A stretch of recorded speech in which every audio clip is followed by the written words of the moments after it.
Hello, everybody. Welcome to the segment of Gaming with Blockchain. I'm your host, A-Mine-U. And yeah, it's been a while, and I know it. And a lot of things to cover. Well, not so much a lot of things. I mean, we've decided we want to do things a little bit more purposeful and bring in clear updates of what's going on in the space and projects that we're part of. Also, in the last couple of months, it's been kind of crazy, and we've seen the devastating backlash in the crypto space, which has been quite unfortunate, and we're hoping that we can definitely change that moving forward. So we're now going to be talking about a few games, and I think it'll be very, very important that we, I want to kind of emphasize very clearly that, especially with what has happened in the space, like, for the love of God, do not pass along your seed phrases, your keys to anyone who's sending you a request. In all the projects and all the areas that have been provided, they're sending out as many warnings that the dev teams and the support teams will not ever contact you first. So anyone who's pretending to be one, using, copy and paste images and whatever the case is, are scammers. Okay? Pure and simple. Scammers. Be as careful as you can, like you were with your own, social insurance number and your license. You don't give it out to anybody who's asking you. Kind of inquire and try to find out some information. The same due diligence is here. It's been a very, very unfortunate set of events for a lot of people, especially with some projects. And we try very hard to stay away from a lot of hype. That's just our style, to each their own. But you're on the side of caution. Just be careful out there. It's not a very safe space if you're not paying attention to what's really going on. Do not pass along your information to. Pay attention to the links. If you're not sure, don't click it. Simple as that. You're not going to be losing anything at all by ignoring something and being on the side of caution. Okay, so that is enough being said, and we're now moving forward, and let's go on to some interesting and happy stuff that's moving along. So we kind of calculated the last 3 projects that are moving forward, and one just being released today, being July 9th. At the time of this recording. Time you see this, however, it would be a delayed release, only because I want to release this when it's open to the public. Right now, the game is only open to the VIP, and I think it will only be fair to release this when everyone else has access to the game. So that being said, we're looking at a project called Novopangea. This is a project I mentioned before. It has practically everything I like, based on the criteria that we generally look at.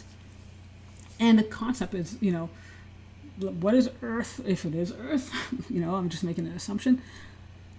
When it was all together, when all the landmass were more tightly knit together compared to what we have now, based on the fault lines separating land masses, and you had different populations and different cultures living in closer proximity. How did they manage? How was the social structure? How was the economic model?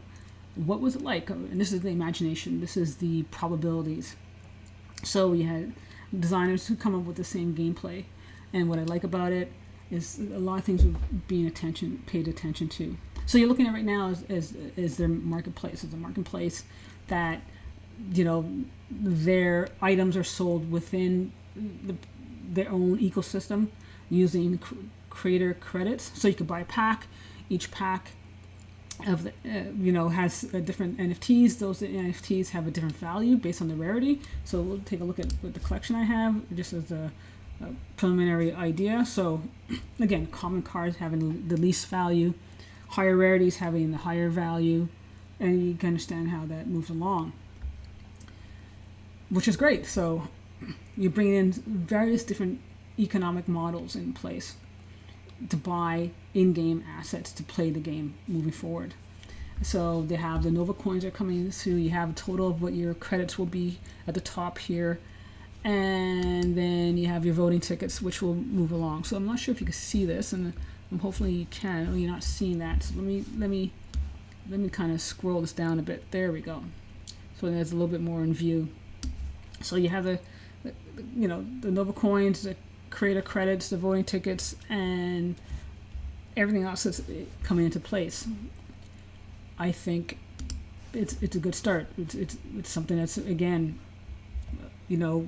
supporting the game economy first and foremost.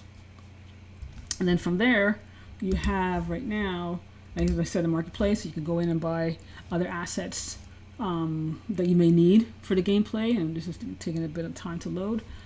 And you can use whatever is necessary within that particular game. So they have, if you have to choose a realm, and we'll get into that later. We'll enter the game itself, because there's 6 realms. So you have, water, time, space, earth, shadow, and light, and they're variously paired.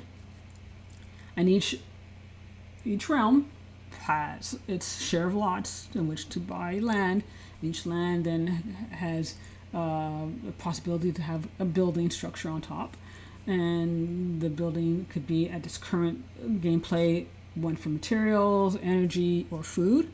And then you have a worker that will come and do the work for you within the game to build, to mine, or I should say maybe mine energy, or mine food, or mine material, again, depending on what you desire. And there's, of course, a pay structure that's associated with that as well. And you can rent out your land so that someone else can put a building structure on it, who then can rent out the building for another worker to work in. So you can see where it kind of scales and creates all these different scenarios within the game itself. So we're now looking at, that's just the gameplay idea. Now I'm just going to take a pause here and figure out why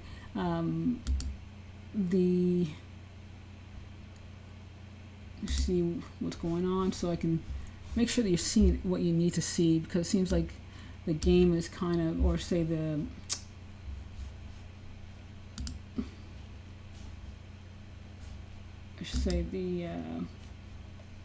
video's kind of cropping what I don't want it to crop, and making the space unnecessarily bigger than it needs to be.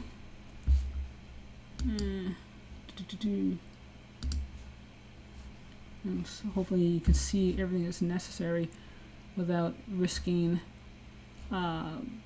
losing any kind of visuals. But we'll get there. So hopefully it works. So I'm just going to be paying attention to that. So I do apologize. Just something I did not expect. Okay. So we have the game. We have everything else. Again, like I said, 6 realms to choose.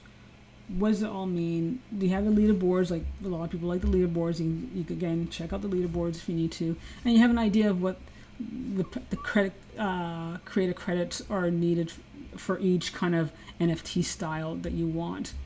You can see as well that within the marketplace, a lot of items have been sold. So, which means then, if you want them, you have to go to the secondary market on Atomic Hub, or I think even on NFT to buy any of these items on secondary market and see what the price ranges are there. They also have a merch, so they have an area where, again, you can buy packs and at the same time buy other merchandise, like t-shirts or mugs. But as well, you can buy it with fiat dollars using a credit card, or BTC or ETH. So again, even though the main mechanics are on Wax, there's the idea as well to branch into other chains at a later time and date when things have, of course, stabilized. So you have the core functionality happening on Wax, but then with the opportunity to bring and branch to other blockchains whenever the time is ready. So now let's look into the game. I've already launched in the game, and I'm just going to pan out here, and hopefully you can see everything that's there, and it looks like you can, which I'm very, very happy for. Great. Excuse me. So I have to kind of zoom in. Again, it's not showing up the full thing, which is weird. So we'll try to scroll as we go. At the bottom corner, and we'll look into the game itself, you'll see that the icon, this is layout, remember this is part of that whole UI, and I'm just going to shift things as we go, and hopefully we can get this to adjust. Maybe I could scroll the size down a bit. And does this adjust accordingly? No. So I have to go to the hamburger. So there's a certain dimension that this has to fit in. And hopefully you get all in one here. Okay, we'll see. So you can see the six realms are here. And you can also see that some of them are very detailed and others are kind of hidden and opaque. This is only because that eventually the game will expand. So other realms will start to open up and provide more opportunities, depending again on the economics. So I already chose Shadow. Even though I have assets in other realms, for the moment, I can't get into those other realms. I have to choose one. It's all about those decisions. So the decision I chose is to do Shadow. So even if I wanted to go into space or water or light or anything like that, because I do have assets at this moment in time, I cannot. Now they are going to be bringing that opportunity via passports, which like anything else, you want to go somewhere, you need certain requirements in order to do it. That would be great, and you can see where that pans out. So here are all the token currently that's in place, and you saw that in the marketplace where they have the Nova tokens.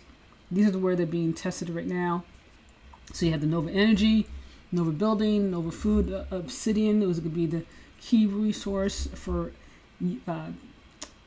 unit of measure, if you want to call it that. That will be the one token that will eventually be available on Alcor. But again, only once the game has a certain level of stability before that becomes something that's externally available. So you see clean interface, very clear, details are not so difficult to find. This is the resource exchange. I need to do it. This is your zoom in and zoom out feature, so I can plus in and zoom in more, and it tells you what districts they are, and if you select it, and you'll see if I select it right now, I don't have access, and the premise will be released soon to give me access to that realm. So I have to wait. If I go and click on the resources, this is now the Nova Exchange in-game. So if I'm looking to sell some of my energy because I earned all this energy, and to gain Obsidian, I can sell it. If I want to buy a certain amount, and because I need it, then you'll see later on where if you want to put a building, it's going to cost you X amount of resources. I may not have enough resources, so I have to go and purchase some. This is where I'll be doing all those in-game exchanges where needed. And again, keeps the economy within the gameplay functional. Okay, so I'm in Shadow. Let's go look at Shadow. Let's zoom in and see what's going on in Shadow. So I'm going to select a district. So we're going into District 1. And like I said, this is very, very, very, very alpha beta in stages, so don't expect, if once you decide to play it, that it's fully functional. It has glitches like anything else. It is what it is. Every game goes through it. So here's somebody who has literally a dominancy in this particular district, and you can see this is like the center town hall. Every realm has that. You can see the outline of the border of what's been claimed. So this is still open. These are still open. And again, hopefully you're seeing all this here. And you can decide, if now I'm in a Shadow and I have a building, but I don't have any land, I could go into one of these areas and say, okay, I want to put a land on your, I want to put a building on your land and find out what the cost is to do so. You can see here that there are some lands that are already in place. And so this is, I believe, double click it. Oh, yeah, they're not hiring any skilled workers. And I think this is the same thing. The building is not ready for skilled workers. So I can have a building and I can have a skilled worker. So this one here, they're renting out for 2 obsidian for 7 days. So you have a cap on 7 days and they're looking to change that. And we're just going to open up what the feature is. So I can stake a building in there out of my resources because the land's available. I'm going to be paying 2 obsidians for 7 days, so it should be a total of 14 obsidian. Then somebody else could come in and put a worker on my building if they so choose. Because, you know, I have the land, someone else might want to put, I might put the building, someone else might want to now put a worker there. These are options I have. I can now utilize other players' facilities or vice versa. But so you can see this person now has the corner.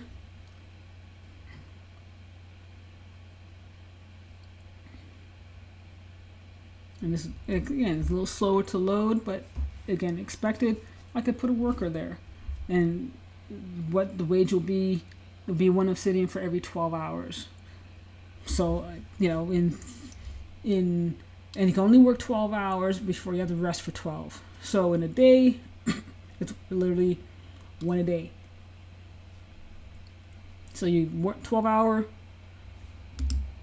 work, rest for 12, go back on for 12. So, and each building at the level 1 stage can only hold 3 workers. You go to level 2, I think you hold up to 5 or 6 workers, and so on. So again, to scale up, earning potential it grows as well, and it proceeds from that standpoint. So we're going to zoom out now. We're going to get out of this district. I'm going to take a look at another.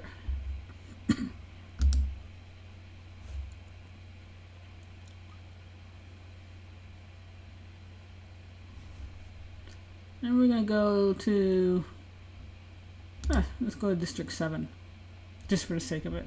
And you see so you can see the comparison, a little difference.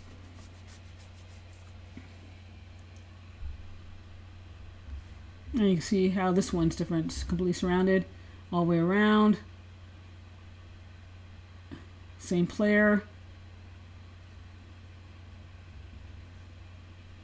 Dominated the whole center building, which could be the idea. And they're working the whole land. So they put in enough of the resources to not only capture the whole center, but also now to put the various buildings, so between food, between energy, and between material. So that's the 3 building structures that exist.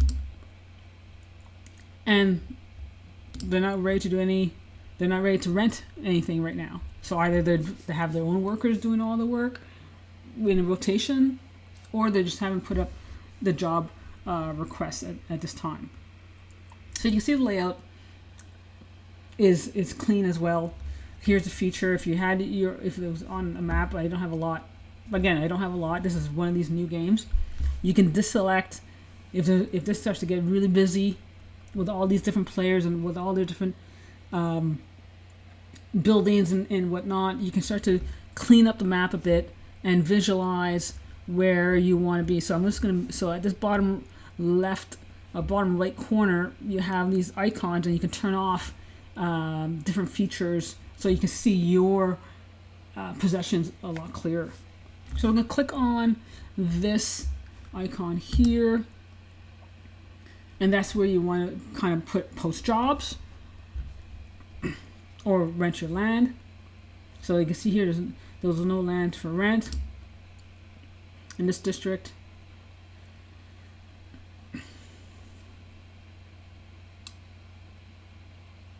And it's waiting for it to load a bit. And there's no jobs available. So let's go back out and let's kind of compare it to the other one we saw before, even a new one.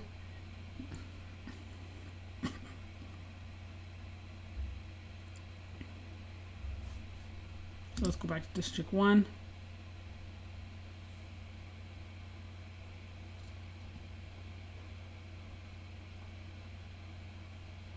Now, the 2 obsidian, if anyone's asking, these are default rates for the moment. Eventually, again, these will be able to change.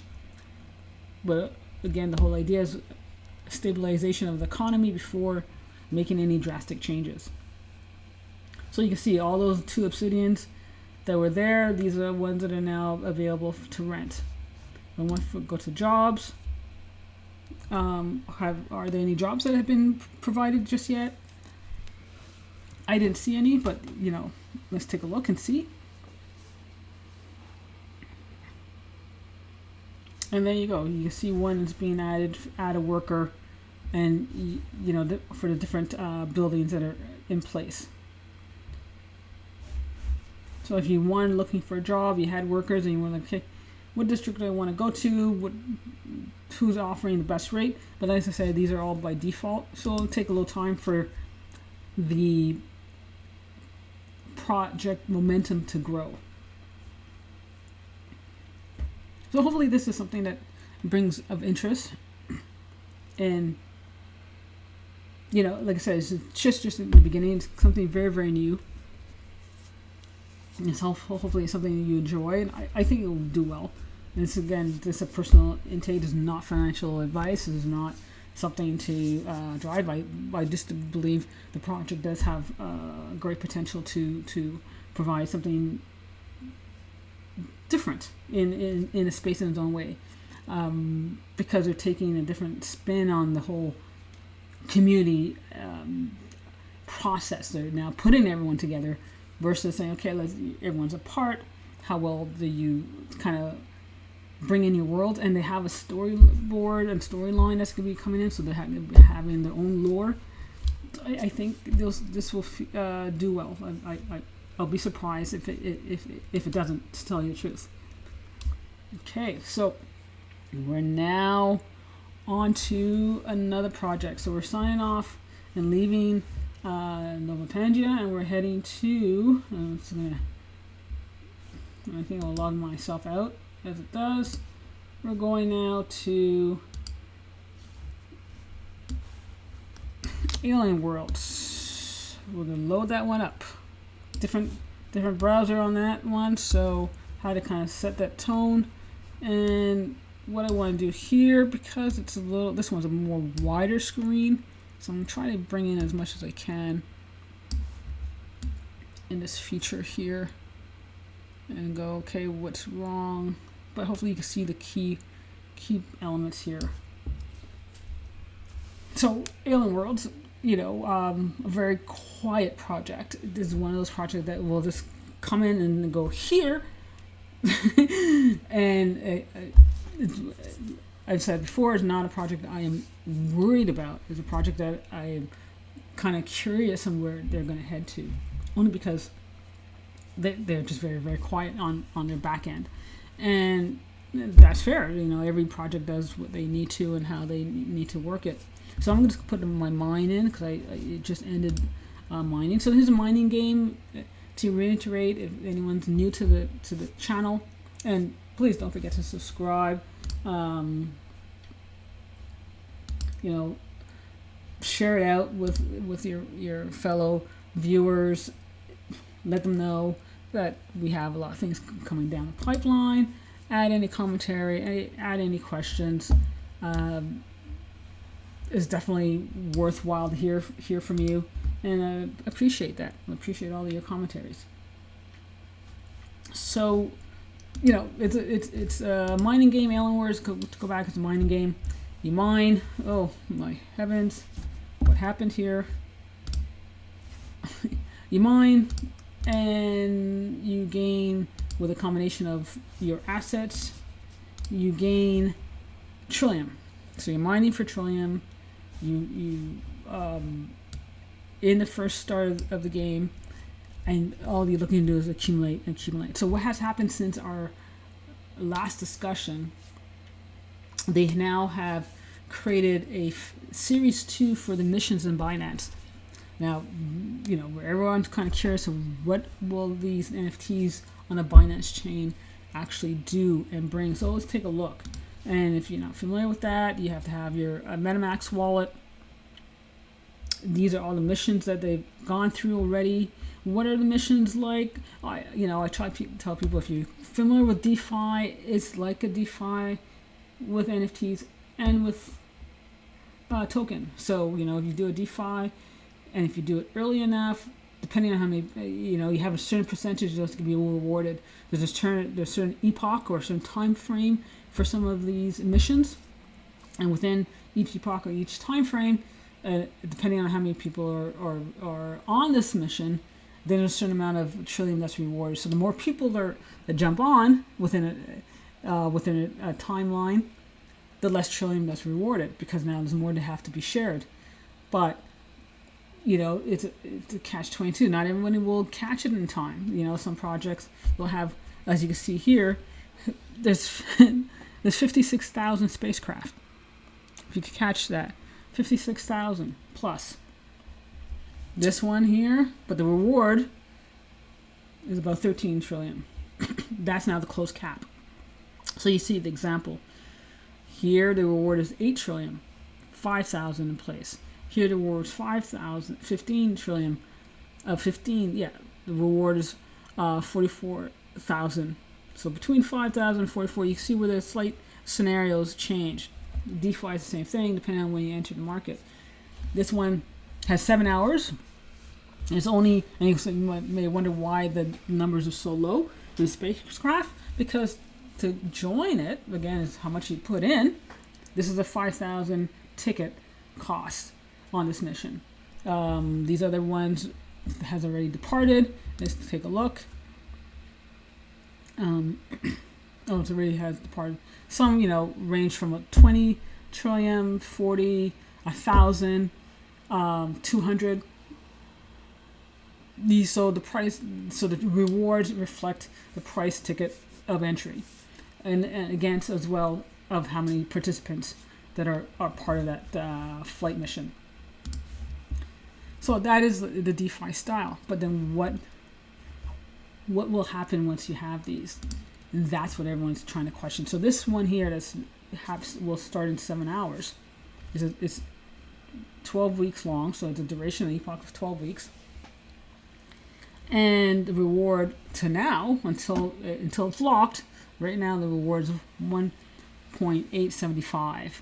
It's a Series 2. This is the Series 2 that's been issued off the Binance chain. And we have yet to understand what all these NFTs will mean. So this is a legendary. This is one of the highest rarities.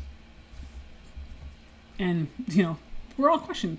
Okay, what do we be doing with it? So I haven't been able to jump on board. I'm questioning if I should, but I don't think I will. Mind you, I have to be careful with that too, because I am in hawed in Series 1, and then when they were closing Series 1, I didn't get a chance to get one of the high legendary NFTs. So needless to say, I didn't make the mistake a second time. So I already have a mission set up for these projects. It just hasn't ended yet. It's going to end in a while. And I'm not sure if I want to put in another 5K in Trillium for this mission. I have different other scenarios to contemplate. So again, it's just about decisions. But I'll be paying attention a bit more aggressively. So that's what's happening in the Binance and mission space. So they've launched a Series 2. The next thing that's happening right now is, in the beginning, Alien Worlds distributed NFTs randomly to anyone who was mining. So you're able to get a lot of NFTs in the game simply by just mining through as much as you can. But of course, that set off a lot of bots. So it's again, all these bad actors that just created a massive drain on the resources, and unfortunately made some projects become you know, not as valuable as they could have been if it wasn't for bots. So they said, okay, how can we kind of discourage this or put some deterrence in place? And what they created was NFT points. You'll see this here. These NFT points are something you gain as you participate in the game. So you theoretically, you have to put it in your time. You have to actually participate. It's not a bot that you can just script through. You have to put it, show in. You clicked here, you mined there, you went on a mission. All these little interactions now yield points in your profile. And from those points, then you will be able to exchange them and redeem them for NFTs that you choose to do. I haven't done that yet. I haven't looked into it just as yet. I'm not there. I'm like, okay, if I am, what am I going to do? I'm just waiting. So, not there just yet. Now, of course, this created a little backlash because everyone's expecting, well, I'm doing all this and I just want my NFT. And I see that other side of the equation. I think something could be done. I'm hoping we'll see that project idea be provided. I should put that in the feedback. And, maybe projects like EOS USA can help bring that along. I mean, they're doing a great service right now, just trying to get projects to do some distributions for their own collections. But I think for smaller players, or I think for just any player, to simplify the process and where they can do their own distribution will be a good selling point. So we're waiting on the next big thing coming from Alien Worlds, and I think it's just at the cusp. I really do, and we're just waiting. So again, what's in store for Alien Worlds in the next 6 months? That's yet to be determined. Now, what am I doing in terms of mining? I can say I'm a very, very simple. Like I said, I'm very casual player. I set my time, how frequently I want to be doing all these clicks. So I'm always mining within about an hour and a half, maybe 2 hours, depending. It kind of works in sync with the other things that I'm doing. In terms of moving from land to land, rarely as well. I'll mine for certain places for a certain amount of time. Then I'll switch to land and I'll mine there for a certain duration. I'll be looking forward to. I know they had discussed by creating some presets, and I think that'll be something that'll be very beneficial, and I'll like to see that happen as well. But overall, I'm just happy where it's going. What's yet to be revealed is the Thunderdome, which is again PvP game, and how that plays out. The governance, those are tools that are again for each planet, how they govern themselves. That's being gradually released and being prepared for. So this is what it looks like. If you're not familiar and it's been a while, these are things you want to kind of pay attention to as you play along and you continue to put in your own time into the game. And so I'm no disappointments at all. I'm looking forward to seeing how Alien Worlds kind of ends off 2022. Okay, so where we're heading right now, we're now going on to the Upland. So we're transitioning over, and I had kind of, like I said, preset all these features, and we're bringing in Upland. Upland has been doing a tremendous amount of work in the development phase since we last spoke. I can say suddenly it has just went to full gear. Okay, we're ready and we're on.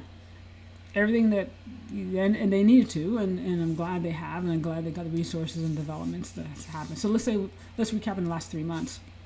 They did their recent Genesis week, and they did a whole week of it. One solid week. They had a hackathon to support that initiative as well. They've this was all in Las Vegas. Meeting. I remember this is COVID now coming out of its hold of society, and people beginning to meet face to face for the first time in about 2 years. Then they went to the NFT NYC event.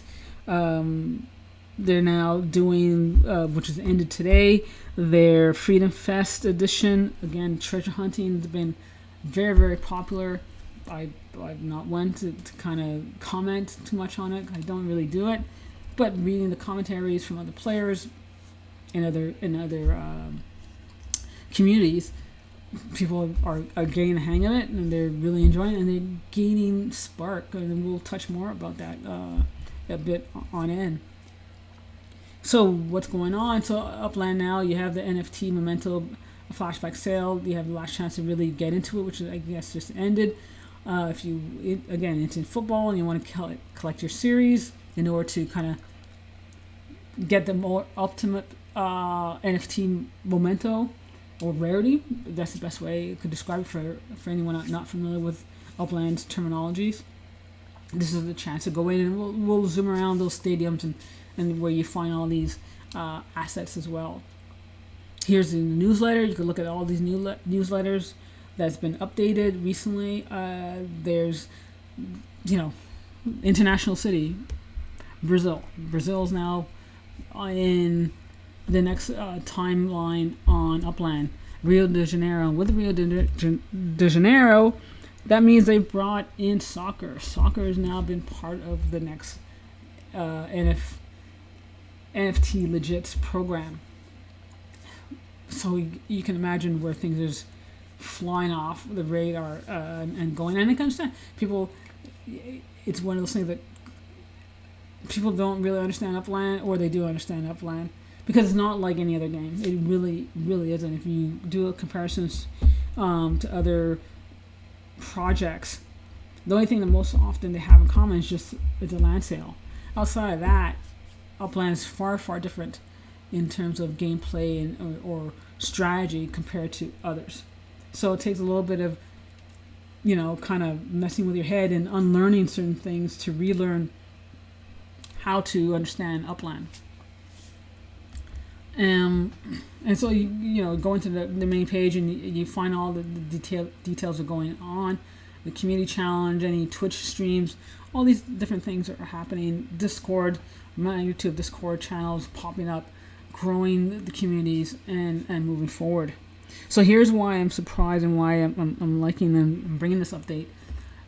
I didn't anticipate by any means one of the latest things that had happened that we'll have cars at all. I knew the cars were being spoken about, and I knew the cars were a probability, but there was no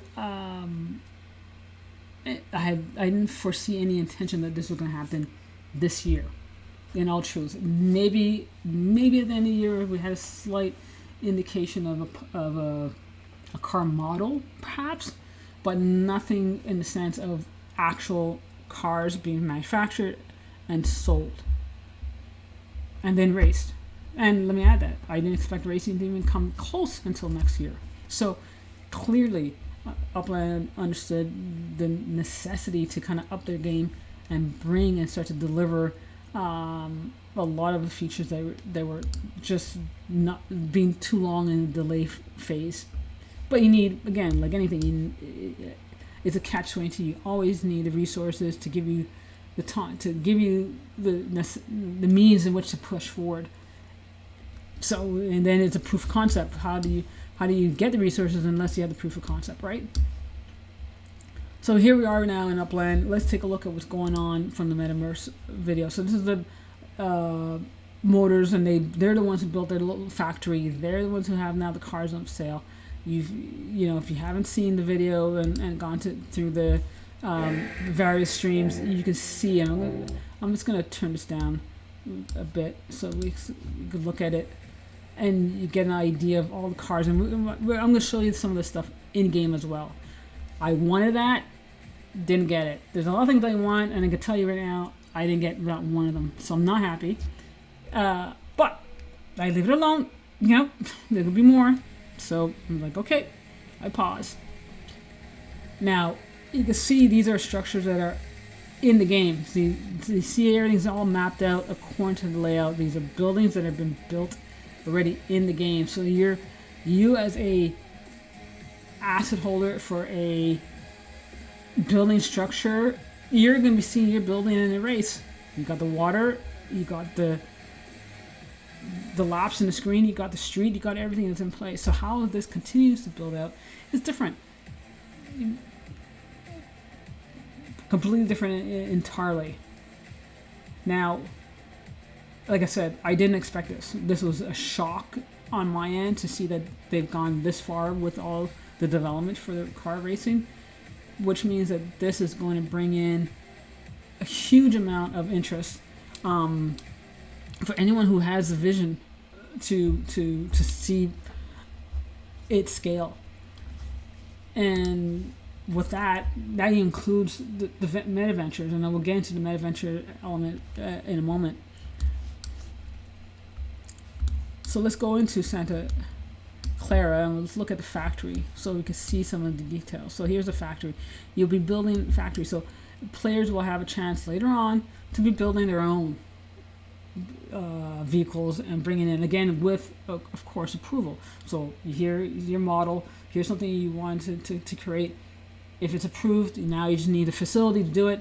You got to get a factory to put everything in queue, and you see these layers, you see these little steps. It's not something that's just thrown there and then you go. You have to think every single step, every productivity or production process through to go, oh yeah, okay, I get it.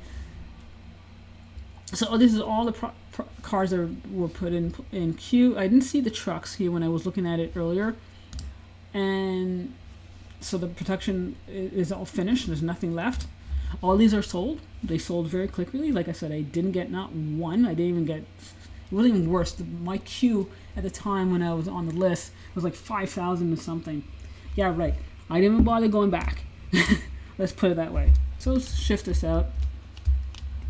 So I get a bit more of a 3D look here. And you can see, we're going to click on the car so we can see some of the details. And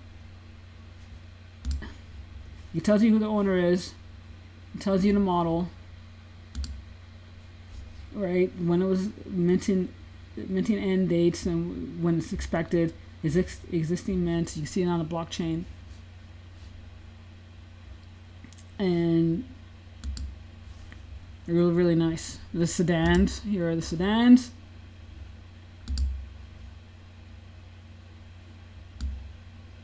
Ready to be, like I said, all these are sold. They have to be now released. And you just go, yeah, I want one. But the majority of these are all been sold from what I understood. All sold. So even though the owners are here, they haven't been transferred to the rightful owners just yet. Or I could be entirely wrong. Maybe these are just another models that haven't been put on the market. Could be one or the other. But no, this person owns this one. So here's a different owner. You see? Not a bad color either. And I like the reflection that you see in, like, as if you're in a showroom. The tires, these will all be features that will be playable in the car races. So you'll be looking at all types of handling, steering, braking, traction, torque, possibly, who knows. It's just something that's going to be really, really well experienced. Now, let me clarify this. This is not going to be player-initiated driving. This is going to be AI. So they essentially, depending on what features the cars have, how the cars have been enhanced, the AI will then take over, of course, with a share of luck and elemental elements, I'm sure, to be added as well. So, surface traction, maybe weather taken into account, and so forth. So we're going to go back to our standard flat view. I've turned off a lot of features in the game, so just to speed up the process. Now we're looking at the legits, and why, once these again start to become more popular in the shops. These are all the MetaVenture shops. you can take a look. This is someone who's selling NFL venture items in their shop. This is what they have on market.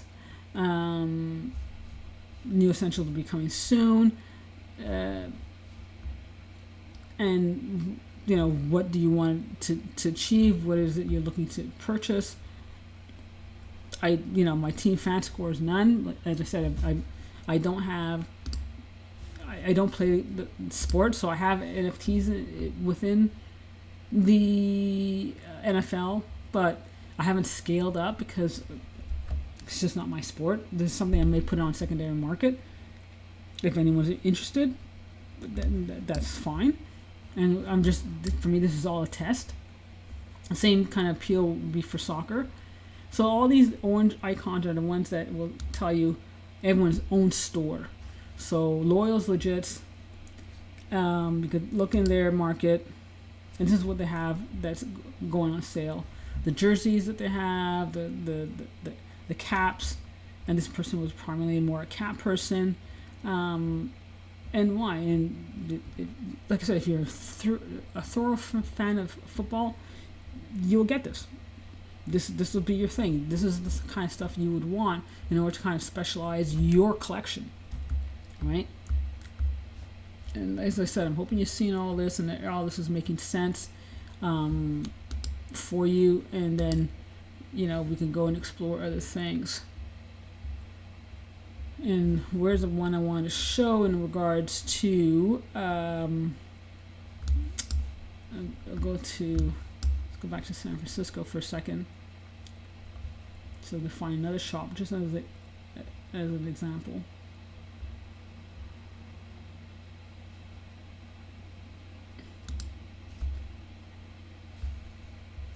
And let's take a look. And this is a Block Explorer shop. So you can see the difference. You had an NFL shop, and now it's a Block Explorer shop. And you can see the price points, right? So this is all being sold in UpX. These are 1,000 UpX for 1 USD. So if you want to do that comparison, that can help you there. And yeah, so if I have NFT to Bs that I want to sell, I can go to a shop and say, okay, just almost like an OpenSea marketplace. I can say, here, I have this product.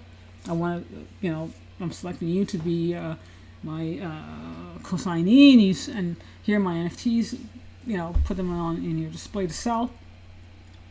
And of course, everyone gets a share percentage from any items that are sold.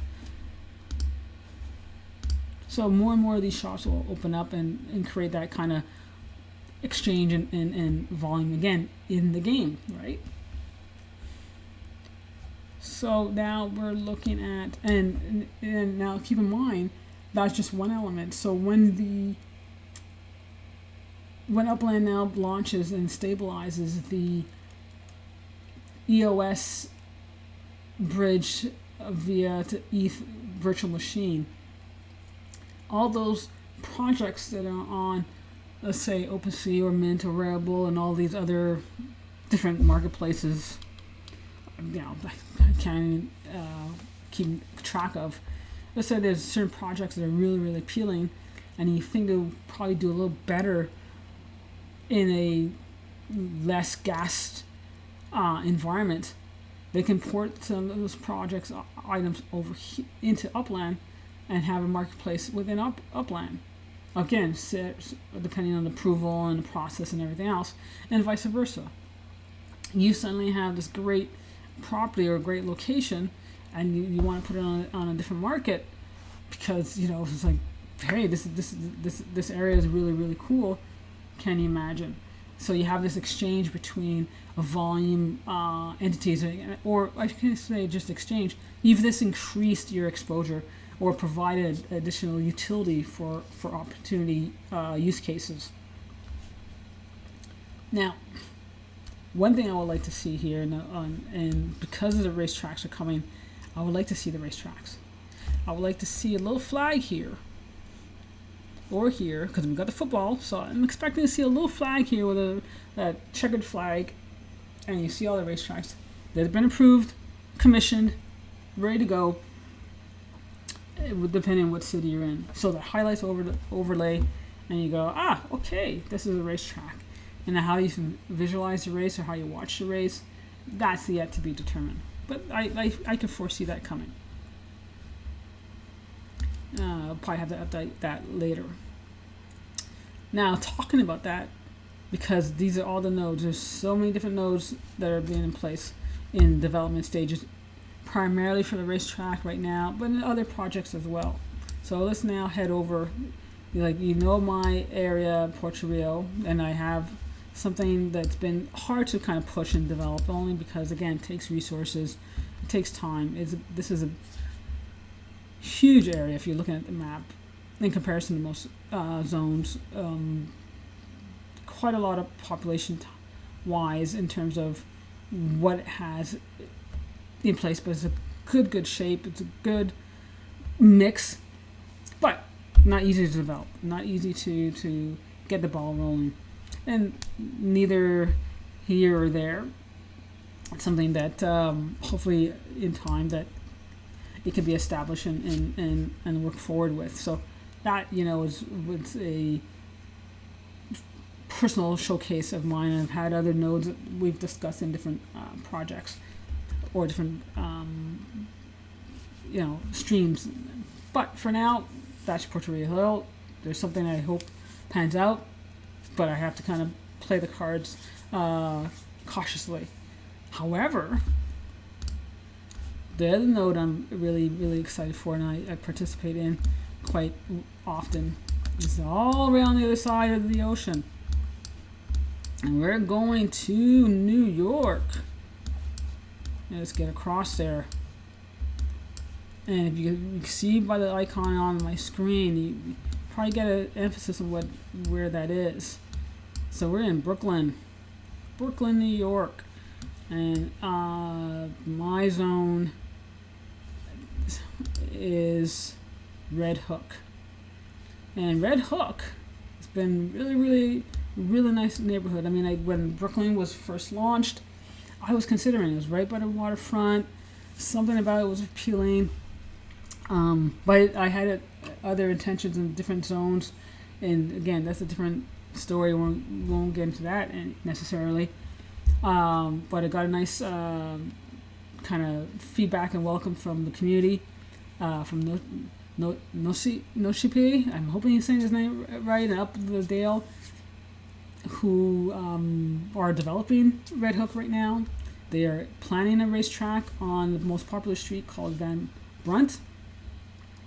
So, if you're looking for another node that already has a means of getting to the next step, bringing in all the fundamentals of building a community and building now the elements to support a neighborhood structure, like what would these neighborhoods be?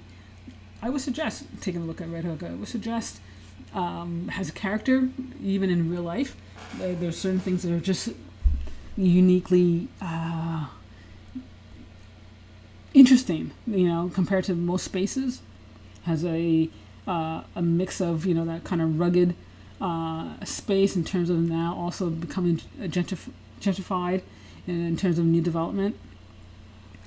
And so there are properties that are going to be on sale. You can see here as far as the green icons here. These are properties that are on market. So I really would consider it if you're looking for a node to get into. They are sold out, but again, secondary market is what's in place. And the racetrack, again, once that is established and how they plan to move that along and develop around it, will be something to really witness for the area. So these are the updates. These are the kind of things that are bringing excitement into the space amongst all the detrimental damage some bad actors have done in the crypto NFT side of projects. These guys are completely immune. They're moving forward. They're still developing. I mean, we're putting on builds. I mean, let's take a look. Let's take a look at Vanbra. I'm in it, and I'm not even showing you what's going on. Look at the properties. There's a color scheme and how the structures are being built, so I can imagine what's going to happen when the racetrack's ready. I think it's going to be an interesting thing to witness.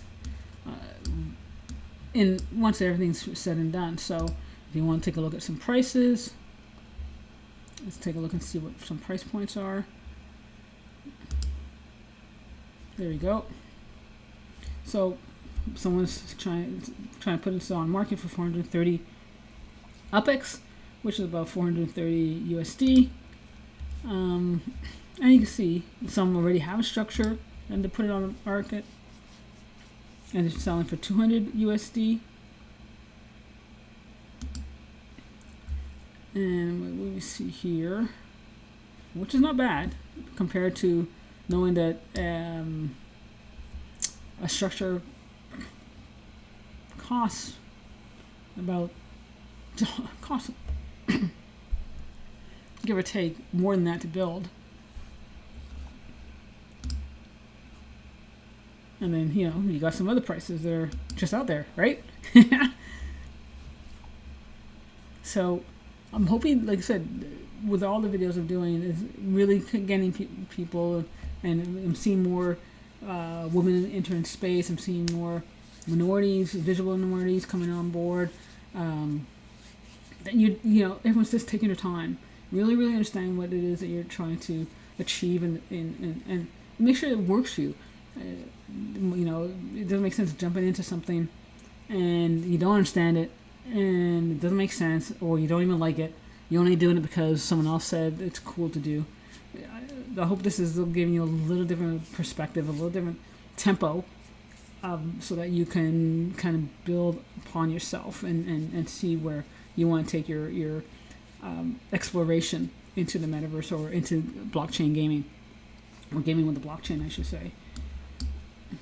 So, as I said before, definitely kind of send out some shout outs, continue to subscribe, send out those queries, if you have any questions and you're not sure what's going on. I'll definitely be trying to provide and follow up with those YouTube responses. And check out Red Hook if you're in Upland. I haven't provided anything to mine in Alien Worlds. I'll look into that later. And as I said, the time you do watch this video for Novopangea, that's when the public release will be. So this recording will be maybe 2 or 3 days earlier than that, but you'll see things will be a little different the time you see it for the first time, only because it will be another 3 days, and I just want to wait for the public to get a chance to see it all. So I hope this has been something that you've enjoyed. I look forward to seeing you guys in the YouTube, and if you have inquiries, always hit me up on Twitter. You can see it on the YouTube channels, my Twitter account, Facebook. There's ways in which you can contact me, and continue to explore.